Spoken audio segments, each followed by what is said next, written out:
Hello, this is Dr. Mohammed Hamami, and this video provides a detailed and complete proof that E and pi are transcendental. There are many videos that discuss the same topic, so why a new video? Well, most of this video do not provide a complete proof, and they assume that the viewer knows some critical fact in that proof. So in my video, the viewer needs to know basic pre-calculus facts about integral and derivatives, and everything else is proven in detail. So now, historically, the French mathematician Charles Hermite in 1873 proved that E is transcendental, and almost 10 years later, a German mathematician, Ferdinand von Lindemann, proved that pi is transcendental.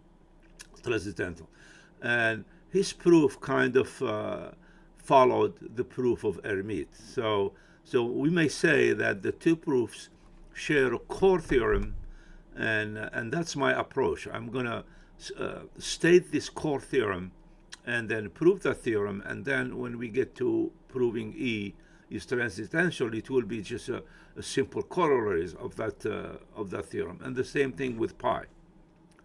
So that is my approach here. I'm going to state the theorem, and then before we prove the theorem, I'm going to remind the viewer of some facts about integrals and some expression that we're going to use in the proof, and then I will be discussing an important topic about symmetric polynomial, which is much needed in the proof for pi, and specifically the fundamental theorem of symmetric polynomial. I'm going to state that theorem and prove it in this video, and then we go into the proof of the main theorem. After that, to prove E transcendental will be, like I said earlier, a simple corollary of this theorem, and same thing with pi. Okay, so let me first state the theorem. And here's the theorem, the core theorem between the two proofs of E and pi. If we have n numbers, beta 1, beta 2, beta n, non-zero numbers, so they could be real, complex, irrational, whatever, then the following two statements cannot be both true. The first statement states that these beta i's are the root of a polynomial p of degree n, and it has integer coefficients.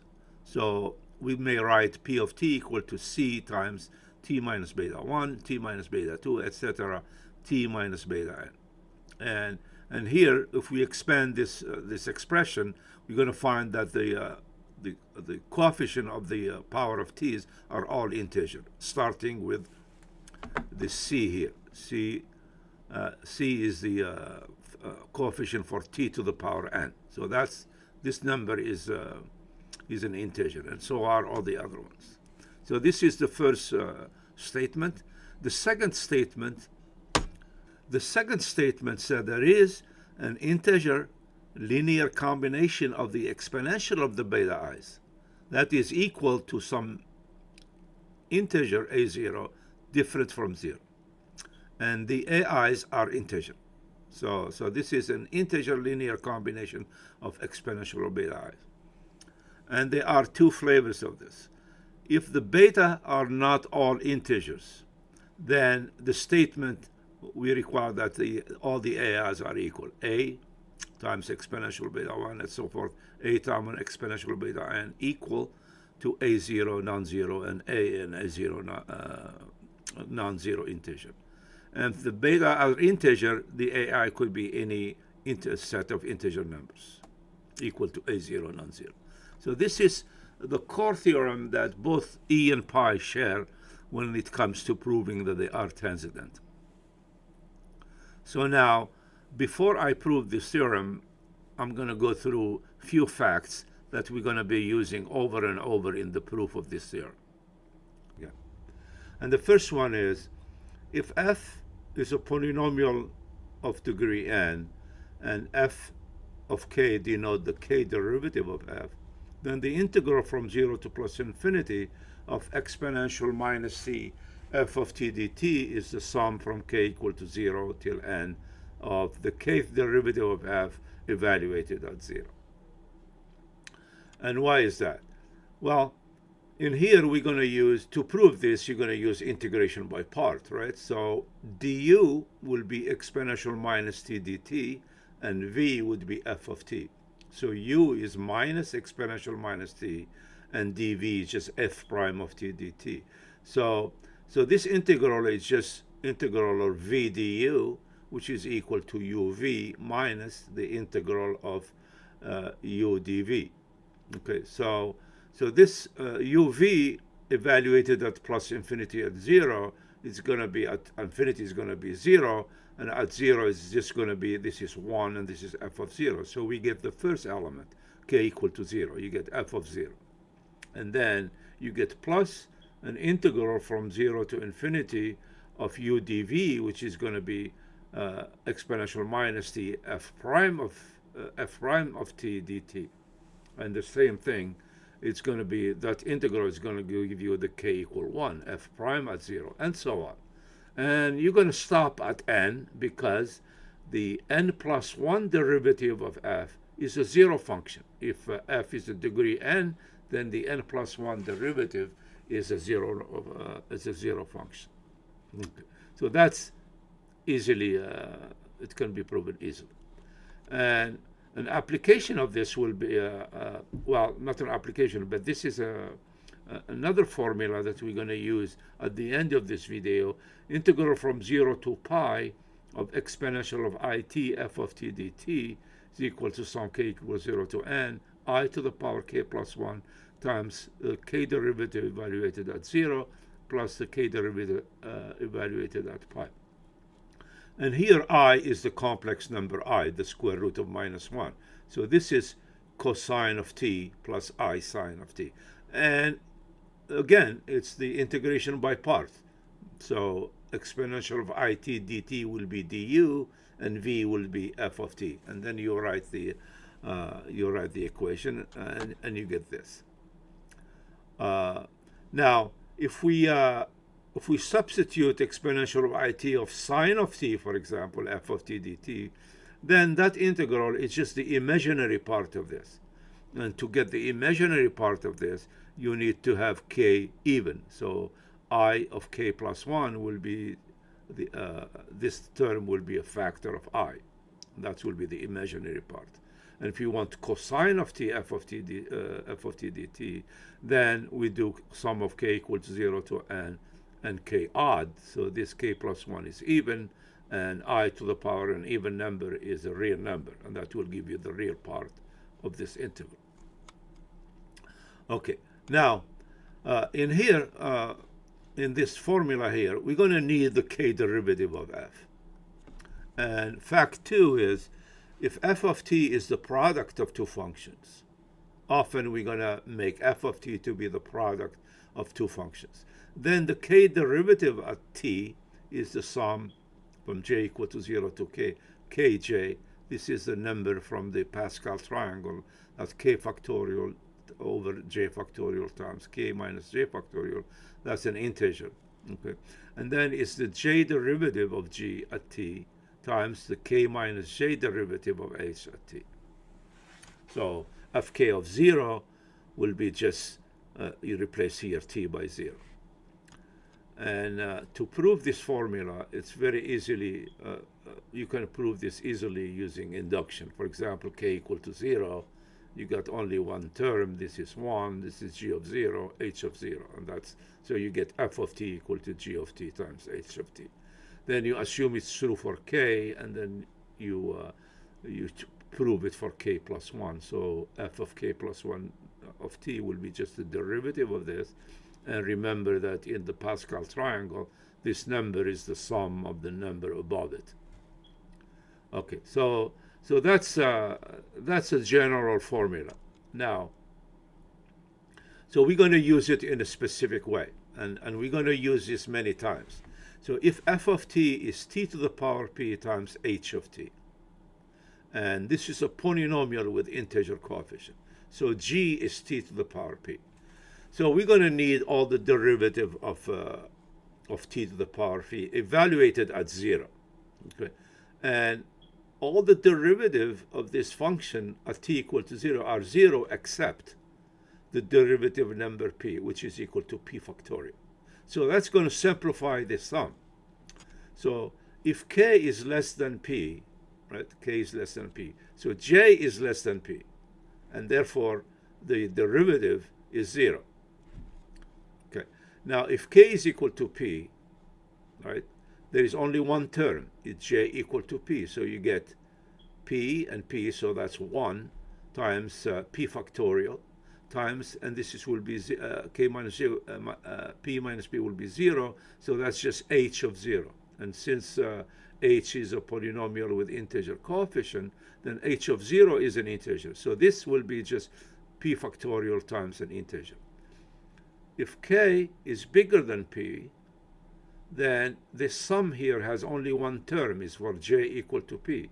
So this term will be p factorial.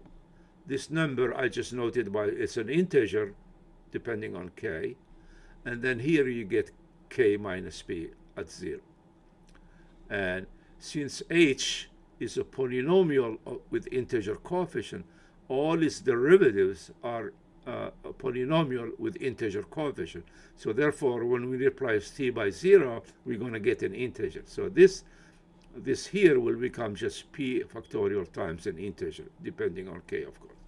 So therefore, the integral from 0 to plus infinity of exponential minus c f of t dt will be just the sum of these derivatives at 0, which is this p factorial times an integer. So we're going to be using this fact many times later on.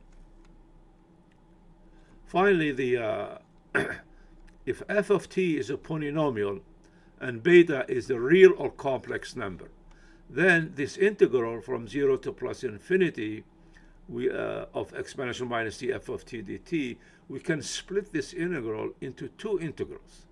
One from 0 to plus infinity, and we replace the t by beta plus t. All right, and then the other one is integral from 0 to 1, and we replace the t by beta t. And of course, dz will be beta dt. Okay, so in the case where b is a real number, then this integral from 0 to plus infinity, we can write it as 0 from 0 to beta plus beta to plus infinity. And then within each integral, we're going to make a change variable. It's obvious, and you're going to get this formula. See? Now, when beta is complex number, then this integral doesn't make any sense, right? We are in two-dimensional complex plane. So if beta is complex, then we have to define what's called the closed contour integral, where, for example, from here, I go from the origin 0, and I have a line going and coming back to 0. Then the integral, the integral on that line, we call it gamma, of exponential minus e f of z dz will be equal to 0.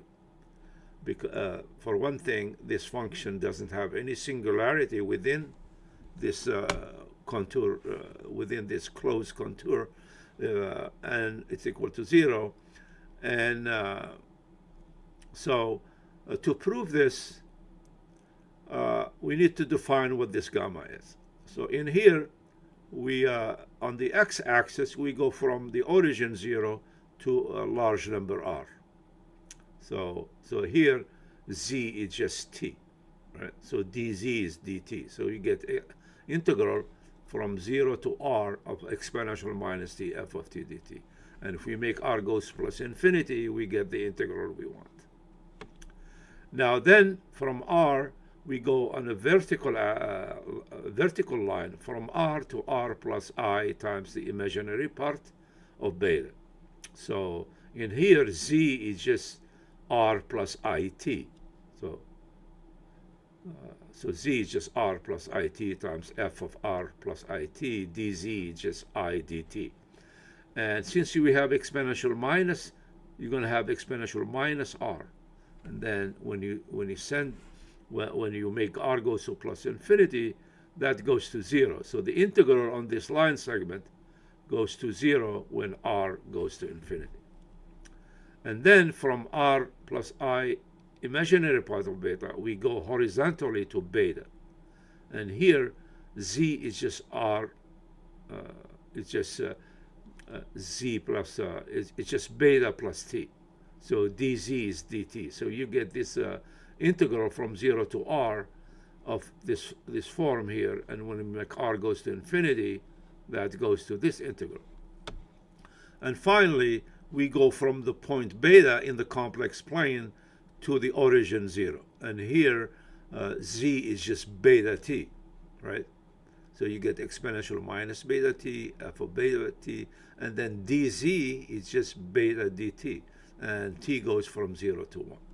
So this formula here is valid whether beta is real or a complex number. And finally, fact 4. Let's say we have a polynomial c that's equal, a polynomial p of t that's equal to c times t minus beta 1, t minus beta 2, and so forth, t minus beta n. That is equal to the sum from j equal to 0 to n of minus 1 to the power j times c, this coefficient here, times what I call sj of beta, times t to the power n minus j, where this sj of beta are called elementary homogeneous symmetric polynomial in beta. So s0 of beta is equal to 1. So when we do j equal to 0, this becomes 1 times c times 1. So it's c. The coefficient of t to the power n is c. And that's obvious from this. And then s1 of beta is just beta 1 plus beta 2, etc. plus beta n. S2 of beta is the sum of all the product of two betas, okay? And so on till the last one, Sn of beta is just the product of all the betas. So this is, you can prove this using induction on n. It's easily proven. Now if now this is a fact here. If p of t, this polynomial right here, has integer coefficient, by that we mean that this number here is an integer, then we can conclude that sj of beta is just an integer over c. So if p of t has integer coefficient, then sj of beta is some integer delta j over c, where delta j is an integer, and of course c is an integer. So what does this say? If betas are complex, real, irrational, whatever, if we know that p of t has integer coefficient, then it says that the elementary symmetric polynomials are rational numbers of the form delta j over c. So it's a fraction of integers where the integer is just c, the coefficient of t to the power n. Section, we're going to discuss the fundamental theorem of symmetric polynomial. And we saw in the previous section example of symmetric polynomial, which are the elementary symmetric polynomial. So here's the definition, the formal definition of symmetric polynomial. So q of beta 1 beta n is symmetric if and only if q of beta 1 beta n is equal to q of beta of sigma 1, etc. beta of sigma n, for every permutation sigma of the indices 1 to n. In other words, if we shuffle the beta, the value of q does not change. For example, the elementary symmetric polynomial S1 is equal just to beta 1 plus beta 2, etc. beta n. If you shuffle the beta, the sum remain the same. And generally, to prove that a function like this symmetric, it's enough to prove it for a simple permutation where you exchange just two of the betas. Let's say beta I, beta j. So I flip over, beta I becomes beta j, and beta j becomes beta I, and show that the value of the function doesn't change. Why? Because any permutation sigma is a sequence of simple permutations. Okay. Now, if we have a polynomial p of t equal to c times t minus beta 1, etc., t minus beta n, has integer coefficient, just like this, the previous section. Then the elementary symmetric polynomials, we know they are rational numbers of the form integer over c, this coefficient c. Now, this powerful theorem states that every symmetric polynomial, q of beta, with integer coefficient is a rational number of the form p over c to the power q, where p is an integer and q is the degree of q.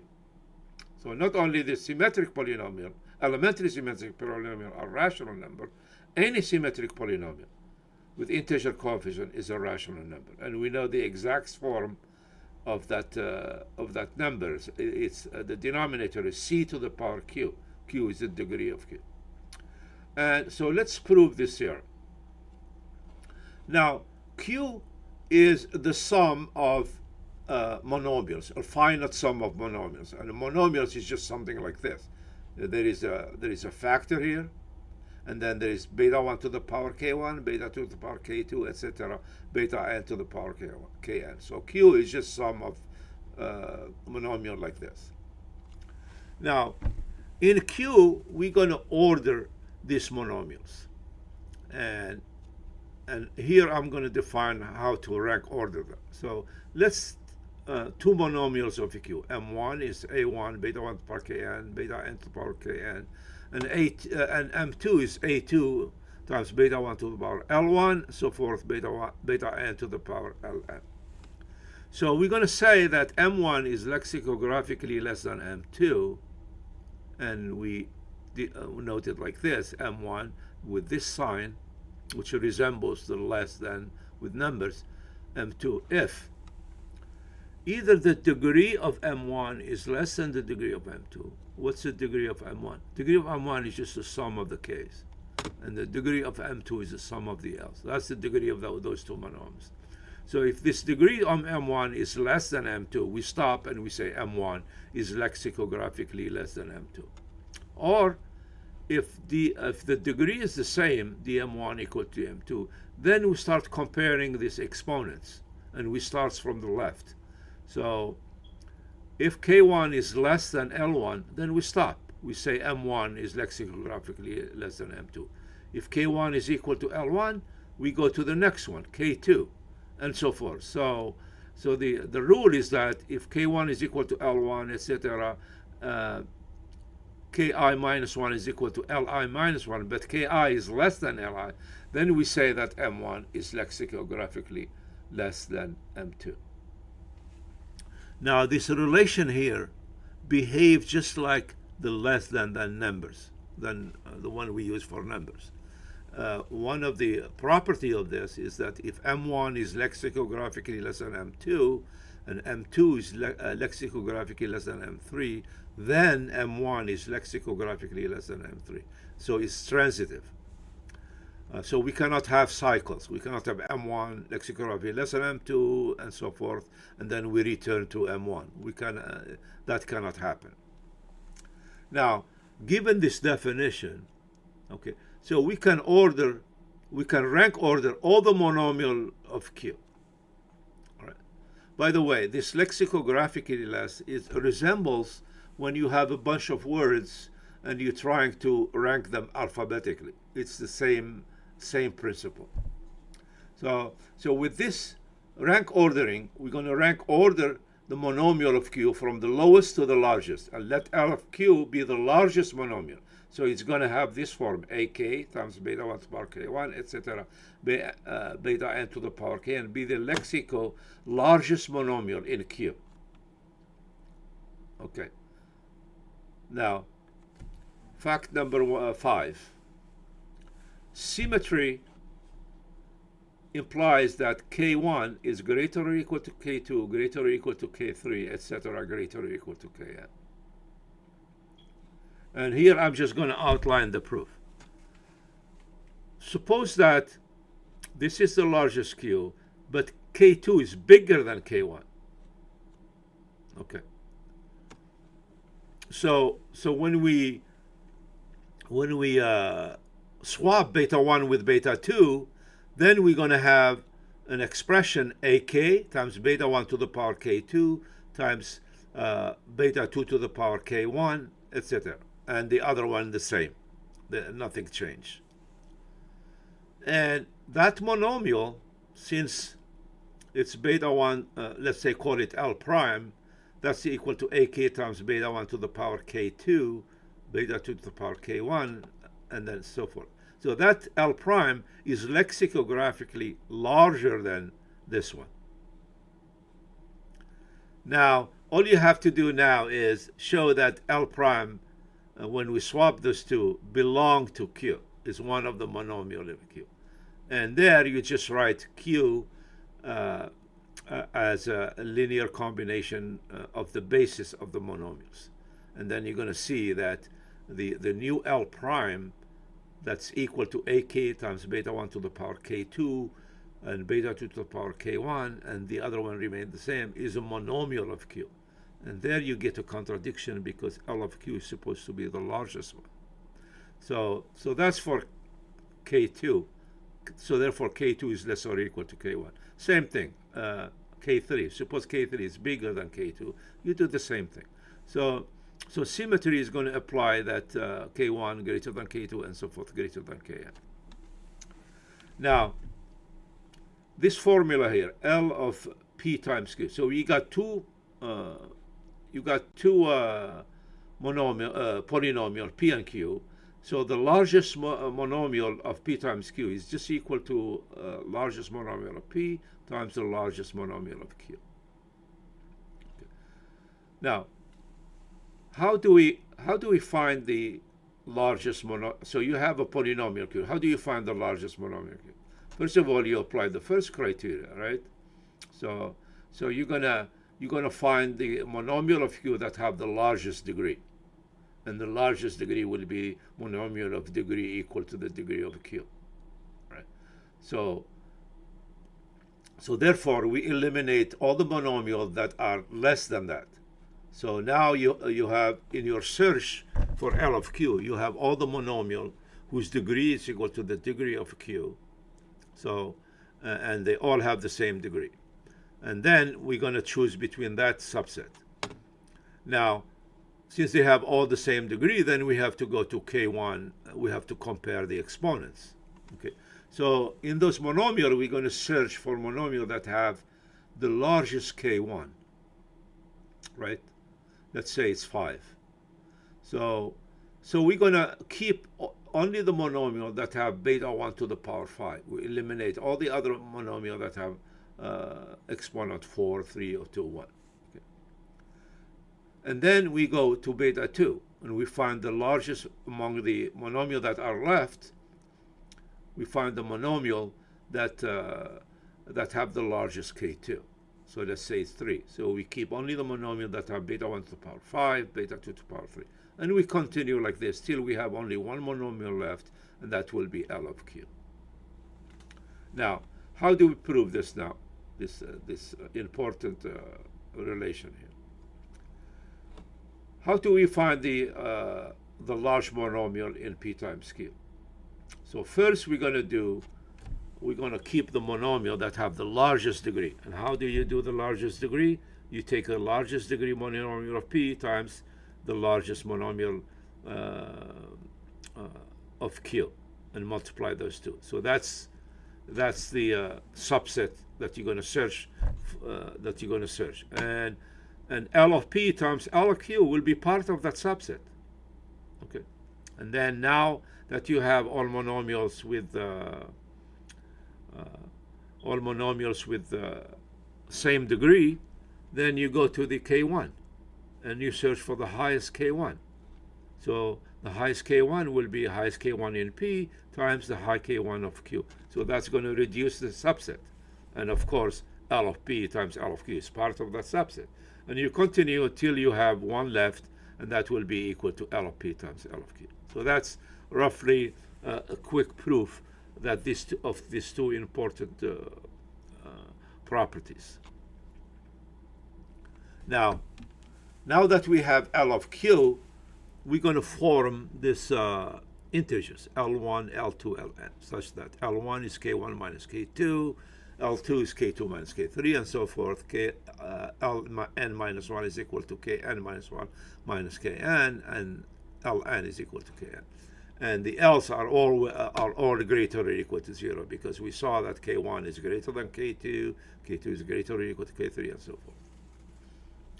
No, so the L1 and so forth, Ln are integer greater or equal to 0. Now we form this new polynomial in beta. P1 of beta is equal to AK, that's the coefficient in L of Q, times the symmetric polynomial S1 to the power L1, S2 to the power L2, Sn to the power Ln.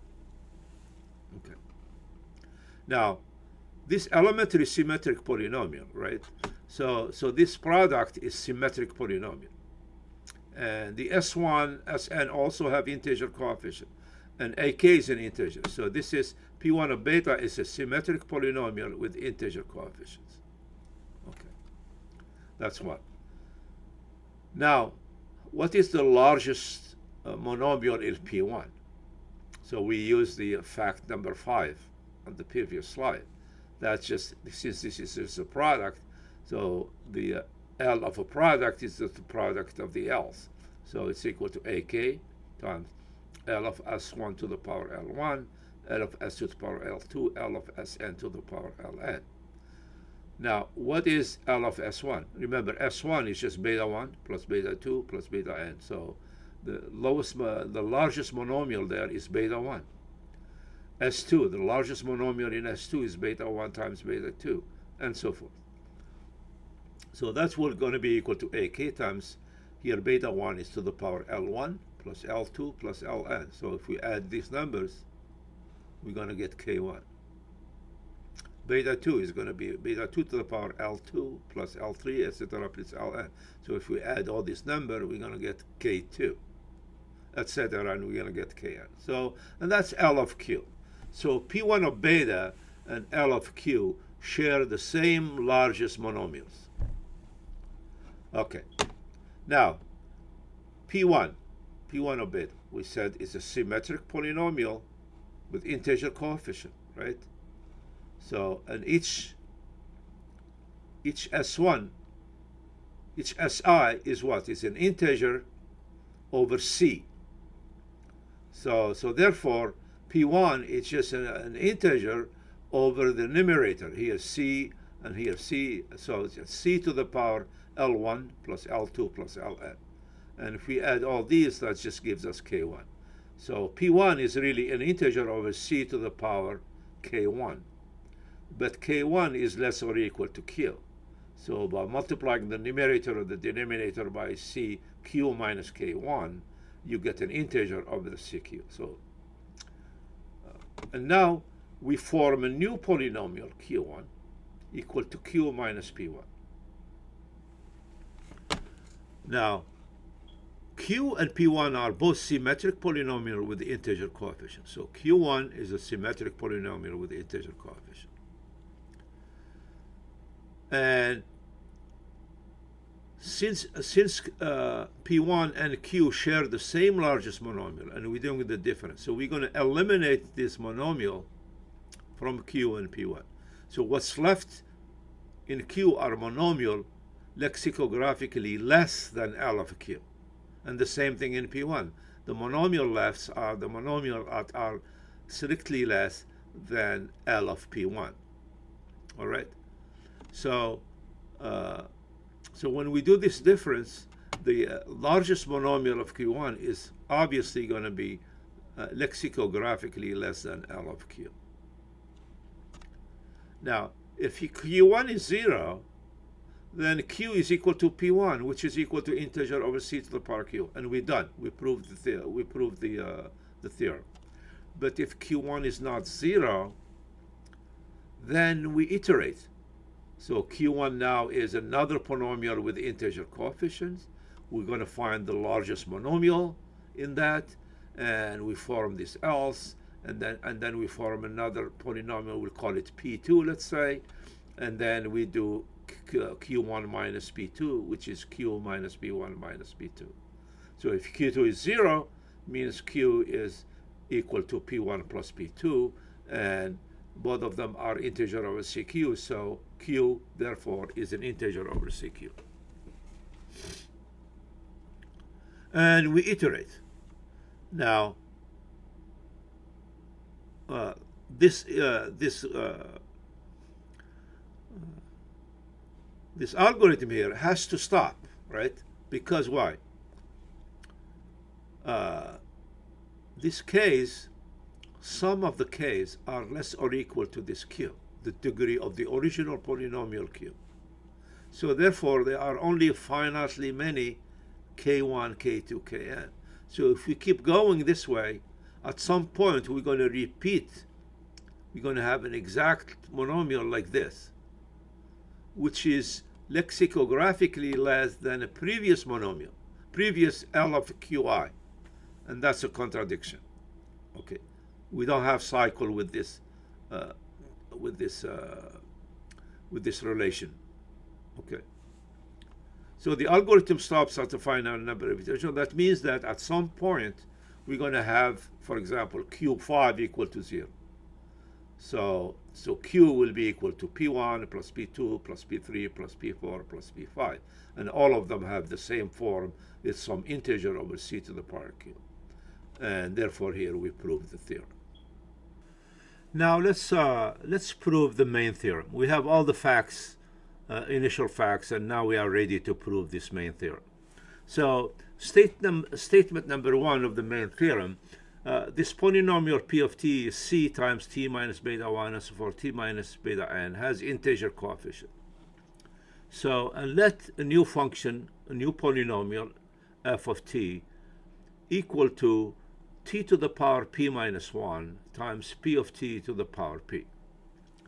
And here p is an integer number that we're going to specify later. So the degree of f, then it's equal to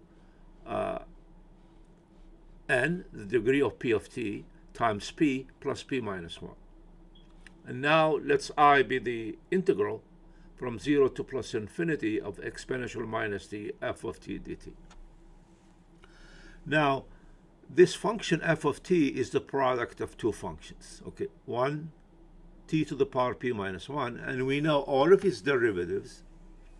And when you replace the derivatives t by 0, they're going to be all 0 except derivative number p minus 1, which is going to be equal to p minus 1 factorial.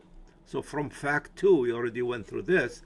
I is equal to p minus 1 factorial times p of 0 to the power p, and then the sum from k equal to p to d, p minus 1 factorial, integer, some integer depending on k, and then this function here, p of t to the power p, this function, and we're taking the k minus p plus 1 derivative and replacing t by 0. Now, if you look to this k minus p, right, k minus p is greater or equal to 0. So this is at least the first derivative.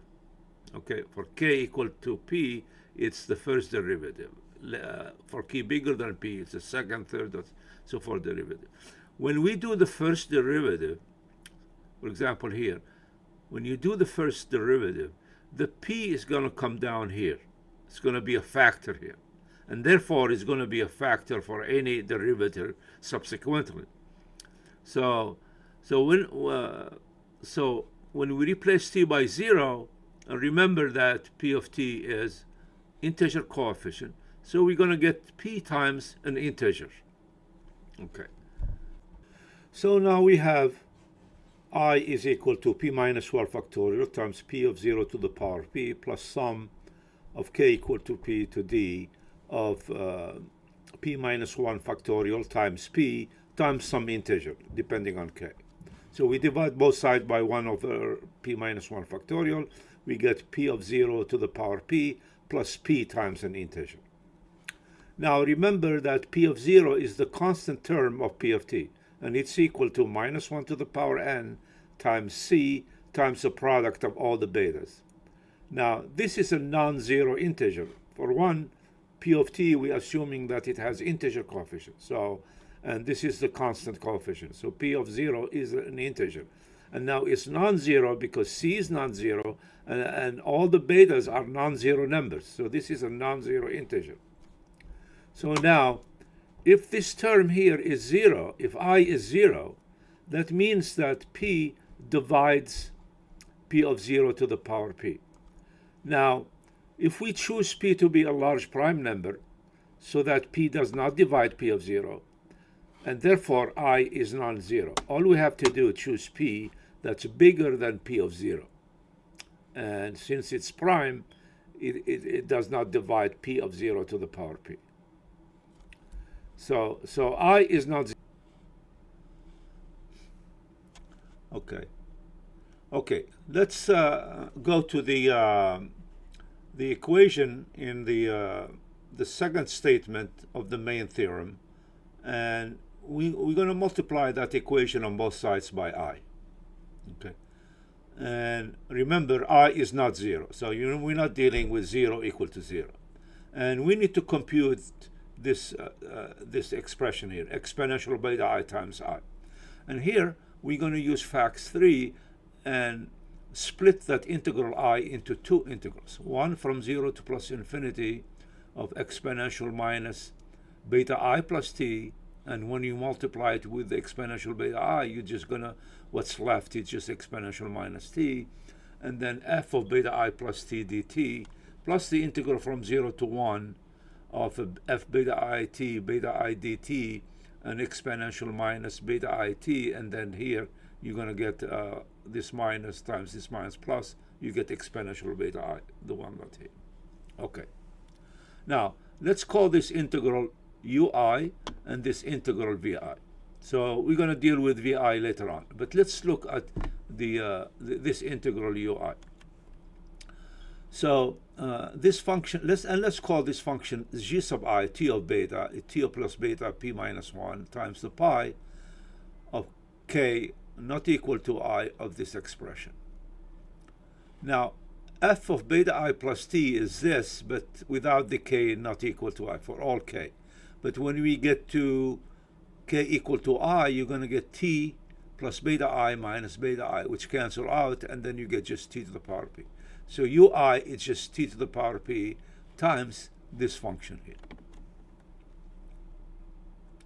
Now, again, this here is a product of two functions, and one of them is t to the power p, which we know all of its derivatives, and when we substitute t by 0, all of the derivatives are 0 except the one number p, which is equal to p factorial. So this, as we did before, ui is just a sum from k equal to p to the degree of this polynomial, which is d, times an integer sub k, times the k minus p derivative of gi is evaluated at 0. And now we go to the statement 2 of the main theorem, and then we're going to sum this, sum of I equal 1 till n of ai times this. So we get the sum of I equal to 1 till n of ai ui, which is equal to, so this is, we're going to sum here from I equal 1 till n, but we're going to interchange the two sums. So we'll put the sum k equal p to d first, and then sum of I equal 1 till n. So it's going to be p factorial times the sum over k, integer sub k, and then sum of the I, ai times the k minus p derivative of gi evaluated at 0. Now let's take a breath here and just look at this expression here. So we're going to discuss this expression. Now, for the first case in statement 2, if the beta i's are all integers, okay, then this gi of t beta is a polynomial in t with integer coefficient, and therefore all of its derivatives are polynomial in t with integer coefficient. So when we replace t by 0, we're going to get an integer. So this gi of k minus p at 0 is just an integer, and the AI as an integer, so we get sum of AI UI is p factorial times an integer. Now, how about the case when the beta I are not all integers? Well, if we look to this function here, it's not symmetric, right? First, before we address the symmetry property, this gi of t beta is we can look at it as a polynomial in beta, and the coefficient of that polynomial is a polynomial in t with integer coefficient. Right? So all of its derivatives, this type of derivatives, is going to be a polynomial in beta with integer coefficients. Right? And so when we replace t by 0, we're going to get a polynomial in beta with integer coefficients. Okay, so this gi of k minus p at 0 is a polynomial in beta with integer coefficients. Okay, now how about the symmetry? When we deal with the second case, when the beta are not all integers, the AI are all equal. So even though gi of t beta by itself is not symmetric, see, it's biased towards beta I, but when we sum this from I equal 1 till n of gi of t beta, it becomes symmetric, polynomial in beta. Now, that sum, this sum here, when the I are equal, and the derivative, so when a polynomial in beta is symmetric, then its derivative is also a symmetric polynomial in beta, because you go to the definition of the derivative. So it's, for example, the derivative of function of t is the limit when h go to 0, f of t plus h minus f of t over h. And both the numerators are symmetric. Sum of gi of t plus h minus the sum of gi of t beta, they are both symmetric, so the difference is symmetric. And therefore, all the derivatives, this sum here, when we sum from I equal 1 till n with the I equal, it is a symmetric polynomial. In conclusion, this term here, for when the beta I are not all integer, this sum is a symmetric polynomial with integer coefficients. Okay, and therefore we can apply the fundamental theorem of symmetric polynomial. So let's summarize everything here in this slide.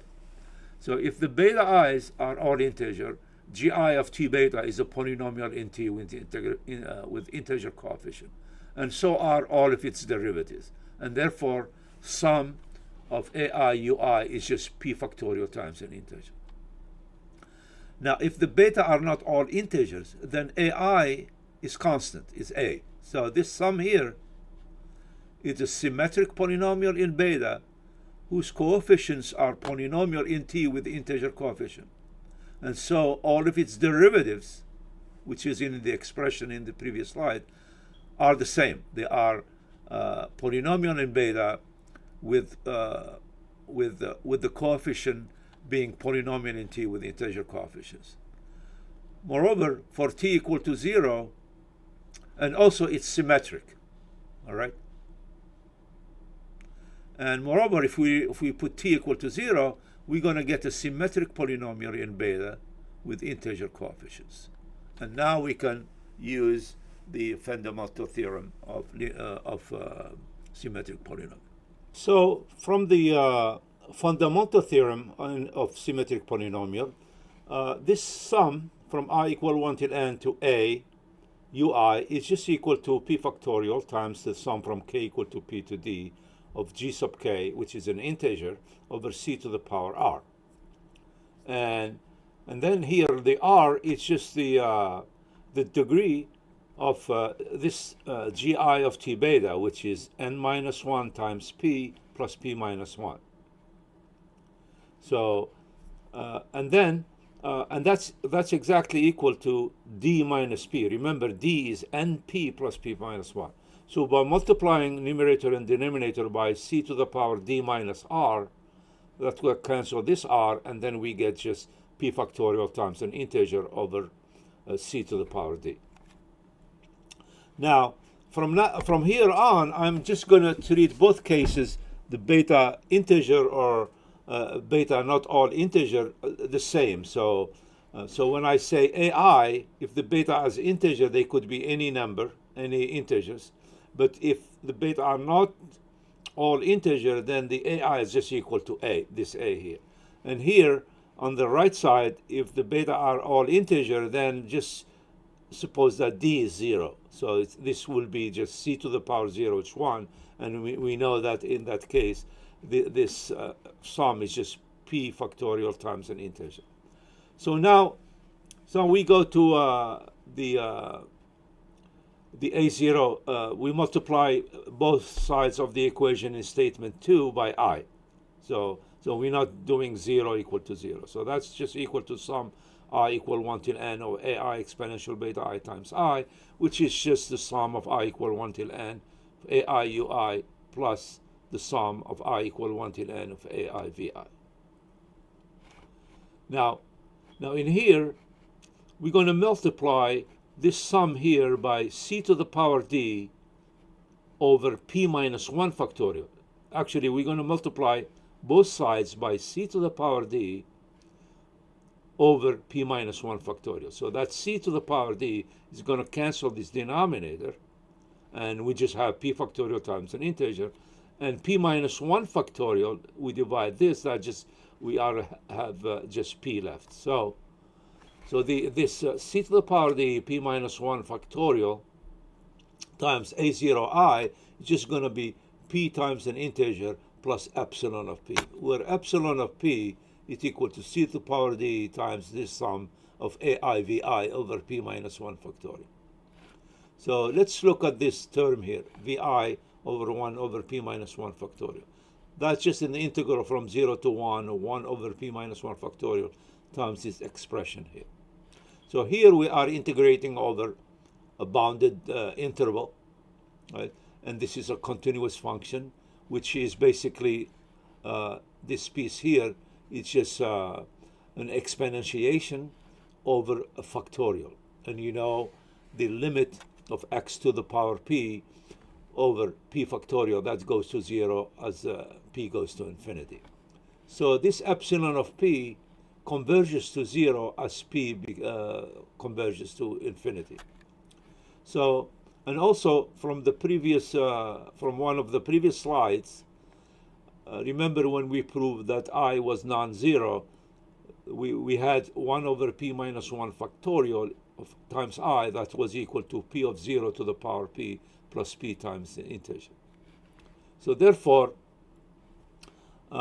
CD times A0 times p0 to the power p plus p integer is equal to p times an integer epsilon of p. So we put this p integer on the other side, and we get k equal to epsilon of p. And here, c is an integer, a0 is an integer, p of 0 is an integer. So this k is an integer. And it's not 0. So epsilon of p is not 0. Why is that? If it is 0, then this number here is a multiple of p. Well, first of all, this number here is non-zero. So c is not 0, a0 is not 0, and p of 0 is not 0. So this number is not 0, and it's a multiple of p. But if I choose a large prime p, namely p bigger than c, p bigger than a0, and p bigger than p of 0, then p cannot divide this number here, and we get a contradiction. So for p large prime number, epsilon of p is not 0, and k is not 0. Now, we know that the limit of epsilon of p is equal to 0 when p goes to infinity. So we can choose p larger prime so that epsilon of p is strictly between minus 1 and 1. So epsilon of p is going to be plus or minus 0 point something, non-zero. And that's a contradiction because the only integer strictly between -1 and 1 is 0, but k is not 0. So we get a contradiction, and the main theorem is proven. Okay, now that we have proven the main theorem, then we're going to apply it to E and pi. So we're going to prove that E is not algebraic. So assume that E is algebraic. That is, we got a polynomial equation with integer coefficient, sum of I equal to 0 to n, ai e to the power I equal to 0, where the ai are integers. And also we assume that a0, the constant term, is not 0. If a0 is 0, then we just simplify by e, and then we get another equation whose a0 is not 0, or the constant term is not 0. Now, let p of t is equal to t minus 1 times t minus 2 times t minus n. Obviously, this is a polynomial with integer coefficients, and the betas of the main theorem would take beta 1 equal to 1, beta 2 equal to 2, and beta n equal to n. Those are non-zero integers. Okay, so we have the statement number 1 over here, and we have statement number 2 here, and both of them statements are true at the same time, and that's yield a contradiction. So now let's prove that pi is transcendental. So the way the proof goes is that we assume that pi is algebraic. That means that there is a polynomial with integer coefficient, and pi is one of these roots. So f of pi equal to 0. So f is a polynomial with integer coefficient. Now we form another polynomial q of t, which is f of it times f of minus it. Here the I is the complex number, square root of -1. So since f has an integer coefficient, so this is f of minus it is the conjugate of f of it. And when you multiply z by its conjugate z bar, you're going to get a real number. So q of t is a polynomial with integer coefficient, and I pi is one of its roots. If we replace t by I pi here, we get minus I squared, which is 1, times pi. So that's f of pi, which is 0. And now, if we let d be the degree of q, then we find all the roots of this polynomial, and they are d roots of the polynomial. So, and then we factor q of t, so it's just equal to some integer c times t minus r1, etc., t minus rd. Now, so now we have the same thing as when we were discussing the symmetric polynomials.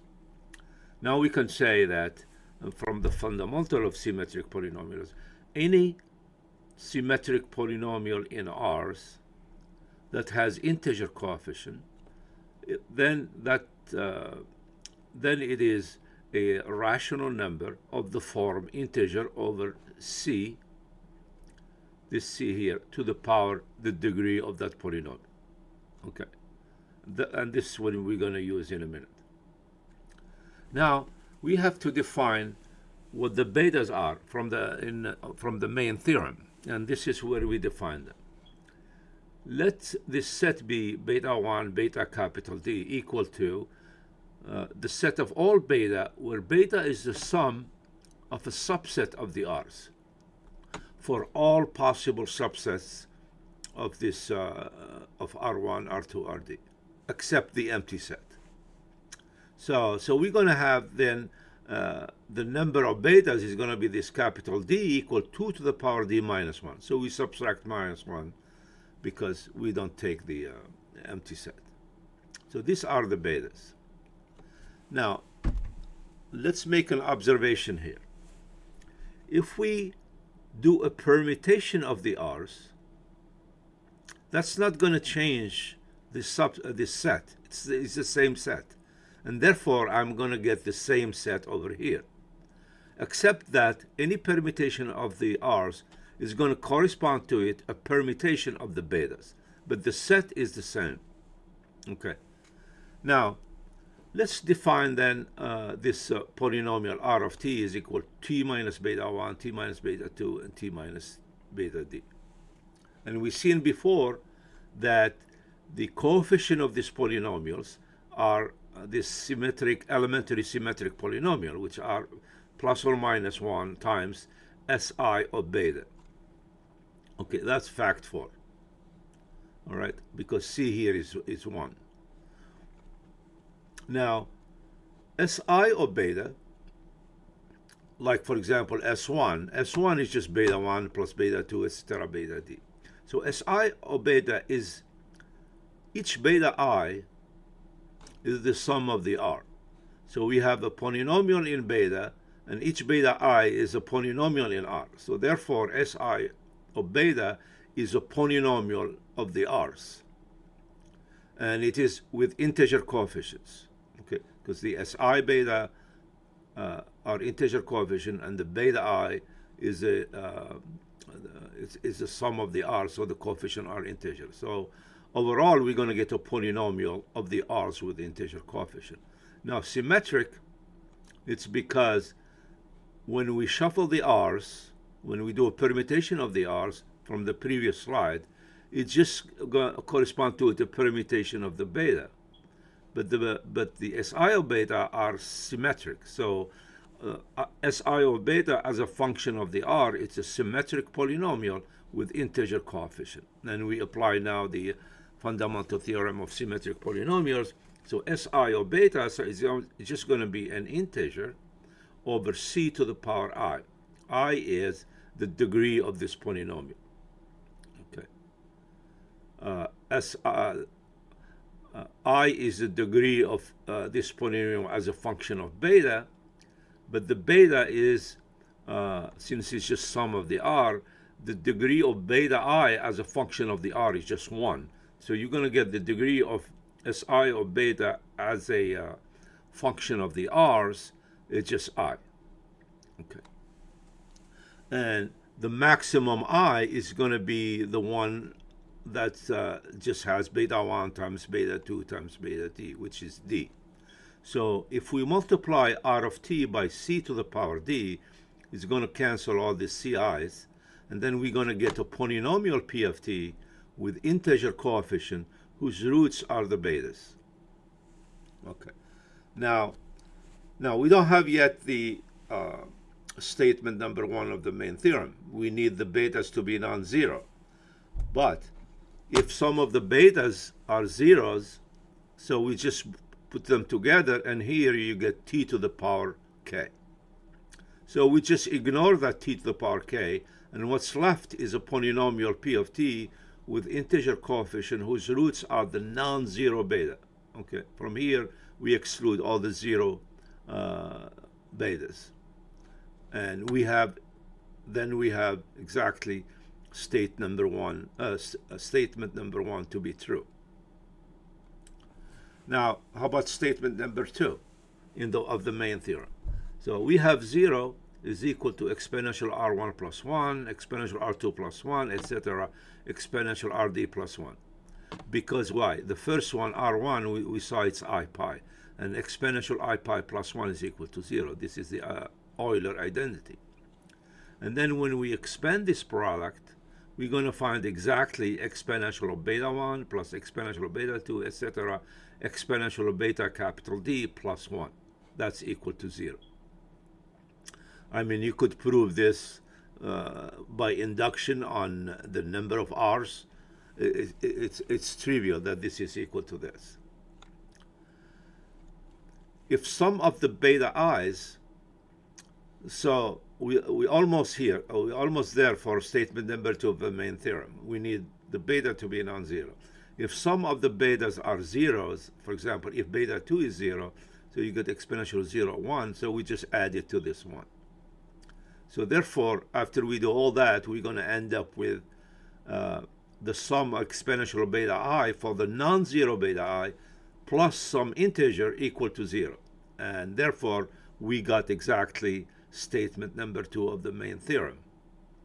And here I just stated it before, P of t also, by eliminating the zero betas, we get a polynomial with integer coefficient whose roots are the non-zero beta. So we got both statement number 1 and statement number 2 to be true at the same time, and that's a contradiction. In this section, we're going to provide a direct proof that the number e is irrational. So assume that e is rational, that is the fraction of two integers. Okay. So a or b is equal to e and is equal to, and here we have the Taylor series for e to the power x, and e is equal just to 1 plus 1 over factorial, etc. 1 over b factorial plus 1 over b plus 1 factorial, and so on. It's an infinite sum. So then we multiply both sides by b factorial. Okay, so b factorial times a over b, which give us just b minus 1 factorial times a, which is an integer. And then b factorial is going to multiply this term and then multiply this infinite term. So b factorial times this, 1 plus 1 over factorial until 1 over b factorial, plus epsilon. And this first term, the b factorial cancel all these denominators. So it's just, we're going to get an integer plus epsilon. So what is this epsilon? Epsilon is b factorial times 1 over b plus 1 factorial, etc., which is equal to, so we simplify, so we get 1 over b plus 1 plus 1 over b plus 1 times b plus 2, and so forth, an infinite sum.